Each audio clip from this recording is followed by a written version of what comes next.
Hello everyone, welcome to BSP pharmacy. BSP pharmacy में आपका स्वागत है। तो कैसे हैं आप सब? आई होप आप सब बहुत ही ज़्यादा अच्छे होंगे। तो आज की वीडियो में हम लोग बात करने वाले हैं गुड रेगुलेटरी प्रैक्टिस के बारे में कि ये गुड रेगुलेटरी प्रैक्टिस का मतलब क्या होता है, गुड रेगुलेटरी प्रैक्टिस के क्या क्या ऑब्जेक्टिव हैं, ये कम्युनिटी फार्मेसी क्या है और कम्युनिटी फार्मेसी के क्या क्या फीचर्स हैं, आज की वीडियो में डिस्कस करेंगे। तो वीडियो को लास्ट तक ज़रूर देखना। वीडियो में कोई भी इम्प्रूवमेंट करने को होता है, आपका डाउट होता है, तब आप कमेंट सेक्शन में कमेंट करके पूछ सकते हैं, ठीक है।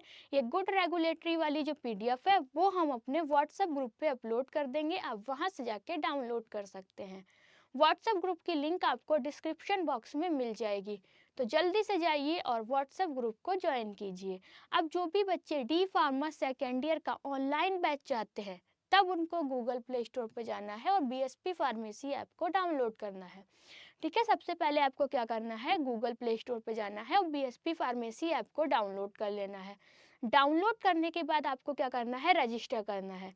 रजिस्टर करने के बाद कुछ इस तरीके का इंटरफेस आपको स्क्रीन पे दिखाई देगा। अब आपको क्या करना है, जहाँ पर डी फार्मा क्लासेस लिखा है इस पर टिक करना है। टिक करने के बाद आपको कुछ इस तरीके का इंटरफेस दिखाई देगा। सबसे पहले लिखा है फर्स्ट ईयर, फिर है आपका सेकेंड ईयर और लास्ट में है एग्जिट एग्जाम। अगर आप डी फार्मा फर्स्ट ईयर के स्टूडेंट है तब फर्स्ट ईयर पे टिक करना है, सेकेंड ईयर के स्टूडेंट है तब आपको सेकेंड ईयर पे टिक करना है, अगर आप एग्जिट एग्जाम की तैयारी करना चाहते हैं तब आपको क्या करना है, एग्जिट एग्जाम पे क्लिक करना है। जैसे कि मान लिया आप सेकेंड ईयर के स्टूडेंट हैं, तब आपको क्या करना है, सेकेंड ईयर पे टिक करना है।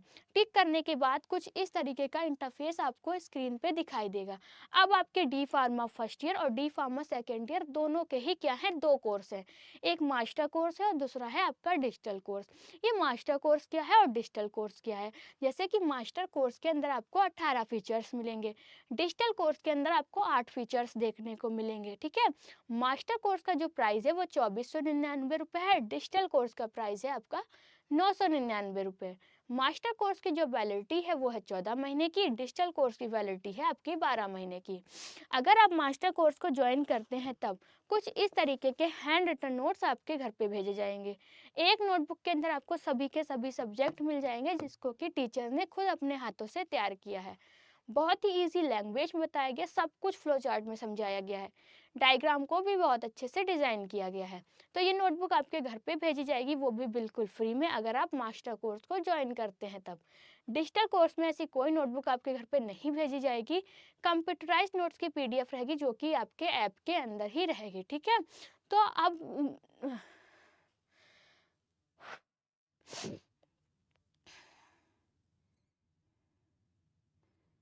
तो मास्टर कोर्स और डिजिटल कोर्स क्या है आपको समझ में आ गया होगा।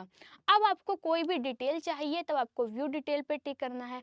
अगर आप डेमो को देखना चाहते हैं कि आपकी क्लासेस अच्छी हो रही हैं या फिर नहीं हो रही हैं, आपको समझ में आ रहा है या फिर नहीं आ रहा है, तब आपको व्यू डेमो पे टिक करना है। अगर आपको डेमो भी समझ में आए हैं, क्लासेस भी अच्छी हो रही है, आप पढ़ना चाहते हैं, तब आपको क्या करना है, बाई नाउ पे टिक करना है, ऑनलाइन पेमेंट करना है और आप कोर्स में ज्वाइन हो जाएंगे। उसके बाद डिजिटल कोर्स बेस्ट है या फिर मास्टर कोर्स बेस्ट है, तो जिन भी बच्चों को अपने घर पे नोटबुक नहीं मंगाना है उनके लिए डिजिटल कोर्स बेस्ट है, और जिन बच्चों को अपने घर पे नोटबुक मंगाना है तो उनके लिए बेस्ट मास्टर कोर्स है।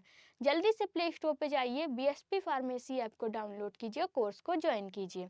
तो आज की वीडियो में हम लोग किसके बारे में बात करने वाले हैं, गुड रेगुलेटरी प्रैक्टिस के बारे में, कि गुड रेगुलेटरी प्रैक्टिस का मतलब क्या होता है।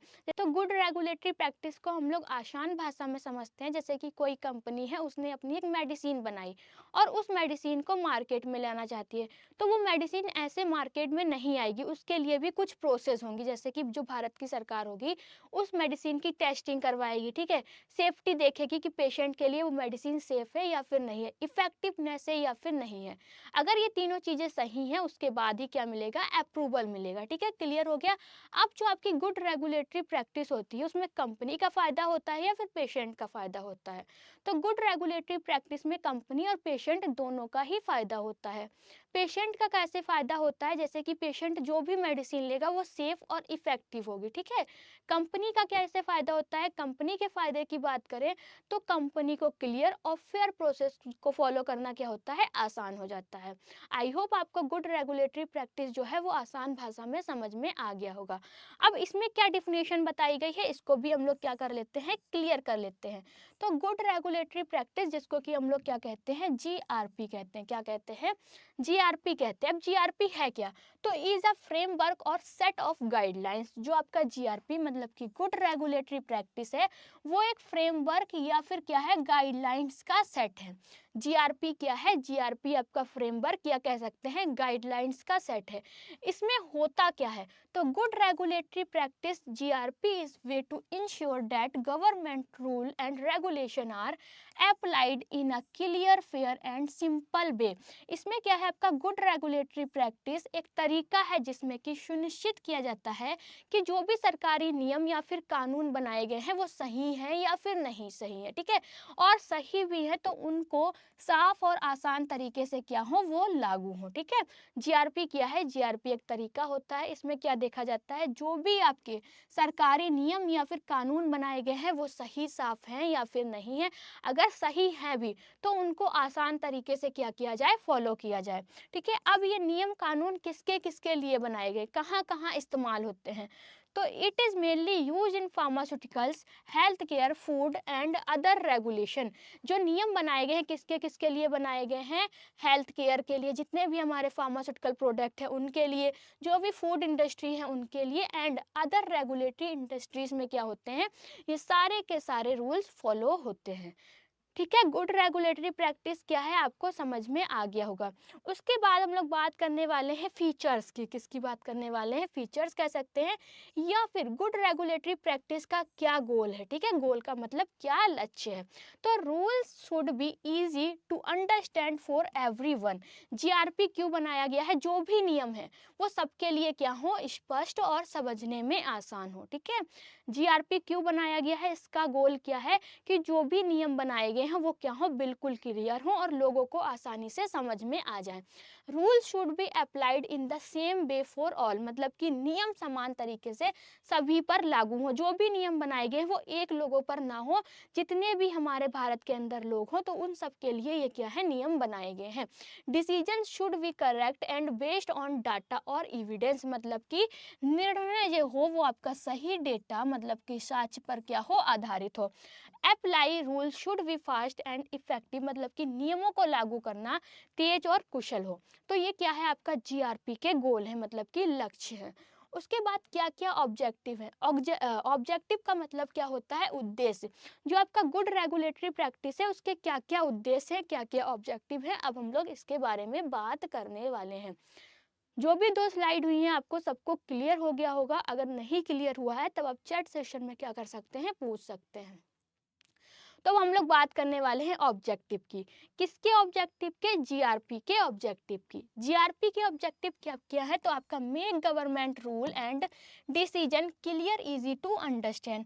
सेम आपका गोल की तरह ही है, क्या है, make government rules and decision clear and easy to understand for everyone. इसका मतलब क्या है, कि सरकार के नियम और उसके निर्णय सबको क्या हो, साफ साफ और आसानी से समझ आने वाले होने चाहिए। सरकार जो भी नियम कायदे कानून बनाए वो लोगों को मतलब कि ऐसे बनाए कि लोगों को आसानी से समझ में आए और साफ साफ बने होने चाहिए।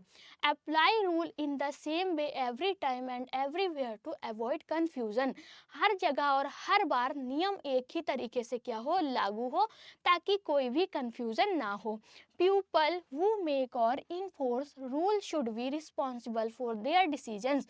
जो लोग नियम बनाते या फिर लागू करते हैं वे अपने फैसलों के लिए खुद जिम्मेदार होंगे, ठीक है। Decision should be based on data and fact, not just opinion. निर्णय सिर्फ राय या मनमानी से नहीं बल्कि डेटा और सच्चाई पर क्या होना चाहिए, आधारित होना चाहिए। Involving industry, public and other affected in the decision making process. जिन पर पर नियम लागू होंगे, जैसे कि किन किन पर ये नियम लागू होते हैं, उद्योग, जो भी आपकी इंडस्ट्री है, ठीक है, जो भी पब्लिक के लोग हैं और डिसीजन मेकिंग में शामिल किए जाएं। Make regulatory process simple, fast and cost effectiveness. नियम लागू करने से क्या हो, प्रक्रिया सिंपल हो जाती है, फास्ट और सस्ती हो जाती है।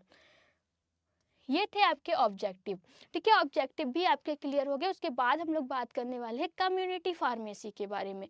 ये कम्युनिटी फार्मेसी क्या है, कम्युनिटी फार्मेसी का मतलब क्या होता है? तो जो आपका कम्युनिटी फार्मेसी है वो फार्मेसी की ही एक ब्रांच होती है। ठीक है, जैसे कि इसमें क्या होता है, लोगों को direct health care service provide की जाती है। कैसे प्रोवाइड की जाती है, हमको फीवर हो गया है या फिर हमको सर्दी जुकाम हो गया, तो इसके लिए हम डॉक्टर के पास नहीं जाएंगे। ठीक है, क्या करेंगे, हमारे आसपास में जो भी मेडिकल स्टोर होगा, आसपास में हमारी जो भी कम्युनिटी होगी, ठीक है, वहां पर हम क्या होंगे, चले जाएंगे और अपने फीवर सर्दी जुकाम की मेडिसिन ले आएंगे जाके। तो कम्युनिटी फार्मेसी में क्या होता है, लोगों को डायरेक्ट हेल्थ सर्विस प्रोवाइड की जाती है। कम्युनिटी फार्मेसी की डिफिनेशन क्या है, तो एक community pharmacy is a pharmacy that provide medicine and health service directly to the public. It is usually a retail pharmacy located in a local area where people can get medicine without a prescription, over the counter medicine। ठीक है, इसमें क्या बताया गया, जो आपका community है वो क्या है, फार्मेसी की ही एक ब्रांच होती है। इसमें क्या होता है, सीधे जनता को दवाइयाँ और स्वास्थ्य सेवा प्रदान करी जाती है। ठीक है, इसमें क्या होता है, लोगों को हम लोग डायरेक्ट मेडिसिन और हेल्थ सर्विस प्रोवाइड करते हैं। कैसे करते हैं, जैसे कि अभी हमने बताया, हमको फीवर हो गया है या फिर हमको सर्दी जुकाम हो गया, तो हम डायरेक्ट डॉक्टर के पास नहीं जाते। क्या करते हैं, हमारे आसपास में जो भी मेडिकल स्टोर है, जो भी कम्युनिटी है, वहाँ पे चले जाते हैं और कहते हैं कि हमको सर्दी जुकाम हुआ है, हमको बुखार हुआ, तो हमको क्या करो, मेडिसिन दे दो। अगर फीवर होता है तो नॉर्मल सी पैरासीटामोल क्या होती है, दे दी जाती है। तो कम्युनिटी फार्मेसी में क्या होता है, लोगों को डायरेक्ट हेल्थ सर्विस और मेडिसिन प्रोवाइड कराई जाती है। या मुख्य रूप से स्थानीय क्षेत्रों में क्या होता है, स्थित रिटेल फार्मेसी होता है। कम्युनिटी फार्मेसी को हम लोग रिटेल फार्मेसी भी कहते हैं, जहाँ पर लोग को प्रिस्क्रिप्शन या फिर ओवर द काउंटर मेडिसिन लेते हैं। ठीक है, जहाँ पर लोग प्रिस्क्रिप्शन या फिर ओवर द काउंटर मेडिसिन लेते हैं। कम्युनिटी फार्मेसी का मतलब आप सबको क्या हो गया होगा, समझ में आ गया होगा। उसके बाद हम लोग क्या बात करने वाले हैं, नेक्स्ट हमारी स्लाइड पे क्या पूछा गया है कि फीचर्स क्या हैं। ठीक है, कम्युनिटी फार्मेसी के क्या क्या फीचर्स है, क्या क्या की पॉइंट्स है, मुख्य बिंदु क्या है। तो मुख्य बिंदु क्या है, जैसे कि providing medicine to patient and guiding them on proper uses. ठीक है, रोगियों को दवाइयाँ देना, ठीक है, और उन्हें सही उपयोग की जानकारी प्रदान करना। जैसे कि क्या है, हम कोई मेडिसिन लेने गए और हमको उसके बारे में नहीं पता है, तो कम्युनिटी फार्मेसी में हमको समझाया जाएगा कि इस मेडिसिन को कैसे लेना है, कितने टाइम तक लेना है, कब कब लेना है। इस मेडिसिन को अगर हम ज़्यादा यूज़ करते हैं तो क्या क्या साइड इफ़ेक्ट देखने को मिलेंगे। सबसे पहला की पॉइंट हो गया। दूसरा की पॉइंट आपका क्या है, supply medicine according to doctor's prescription. Doctor के प्रिस्क्रिप्शन के अनुसार दवाइयाँ उपलब्ध कराना। ठीक है, थर्ड क्या है आपका, giving advice on common health problems such as cold, fever, diabetes management. ठीक है, सामान्य स्वास्थ्य समस्याओं पर सलाह देना, जैसे कि जुकाम हो गया है, फीवर है, हमको डायबिटीज है, मैनेजमेंट यहाँ पर क्या करता है, कम्युनिटी फार्मेसी क्या करता है, एडवाइस देता है। ठीक है, उसके बाद offering service like vaccination, blood pressure check, blood sugar monitoring and other prescribe health measurement. Vaccination हुआ, ब्लड प्रेशर हुआ, ब्लड प्रेशर को चेक करना, ठीक है, ब्लड शुगर को चेक करना, ये सारी की सारी स्वास्थ्य सेवाएं कौन प्रदान करता है, हमको कम्युनिटी फार्मेसी प्रदान करता है। Interacting directly with people to spread health awareness, लोगों के साथ सीधे संपर्क में रहकर क्या करता है, स्वास्थ्य को जागरूकता प्रदान करता है। ये सारे के सारे हमने बात की किसकी, जो भी हमारा कम्युनिटी फार्मेसी है उसके मुख्य बिंदु की, मतलब के की पॉइंट्स की। अब क्या क्या इंपॉर्टेंस, जो हमारा कम्युनिटी फार्मेसी है वो कहाँ कहाँ पर उसका महत्व है। ठीक है, किसकी बात करने वाले हैं, इंपॉर्टेंस के मतलब की, महत्व की। तो community pharmacy is the first content point the health care system. Community pharmacy health care system का पहला क्या है, संपर्क बिंदु माना जाता है। ठीक है, हेल्थ केयर सिस्टम का सबसे पहला संपर्क बिंदु किसको मानते हैं, तो हम लोग मानते हैं कम्युनिटी फार्मेसी को। दूसरा क्या है, it ensure patient receive safe, effective and affordable medicine. ठीक है, रोगियों को क्या करता है, सुरक्षित, प्रभावी और सस्ती दवाओं क्या करता है, प्रदान करता है। It play an important role in health education and disease prevention. जो कम्युनिटी फार्मेसी होता है वो क्या हेल्थ एजुकेशन और डिजीज प्रिवेंशन में क्या करता है, बहुत ही ज़्यादा मदद करता है। ठीक है, इम्पोर्टेंस की बात कर ली कि जो आपका कम्युनिटी फार्मेसी है उसका कहाँ कहाँ महत्व है, या फिर कह सकते हैं क्या क्या महत्व है। तो सबको क्लियर हो गया होगा कि गुड रेगुलेटरी प्रैक्टिस क्या होता है, कम्युनिटी फार्मेसी। अब जो आपका टॉपिक था वो क्या हो गया, कंप्लीट हो गया है। इसकी पीडीएफ क्या करेंगे, हम अपने व्हाट्सएप ग्रुप पे अपलोड कर देंगे, आप वहां से जाके डाउनलोड कर सकते हैं। व्हाट्सएप ग्रुप की लिंक आपको डिस्क्रिप्शन बॉक्स में मिल जाएगी, तो जल्दी से जाइए और व्हाट्सएप ग्रुप को ज्वाइन कीजिए। अगर आपको वीडियो अच्छी लगी हो तो लाइक करें, कमेंट करें और हमारे चैनल को सब्सक्राइब करें। वीडियो को लास्ट तक देखने के लिए थैंक यू सो मच।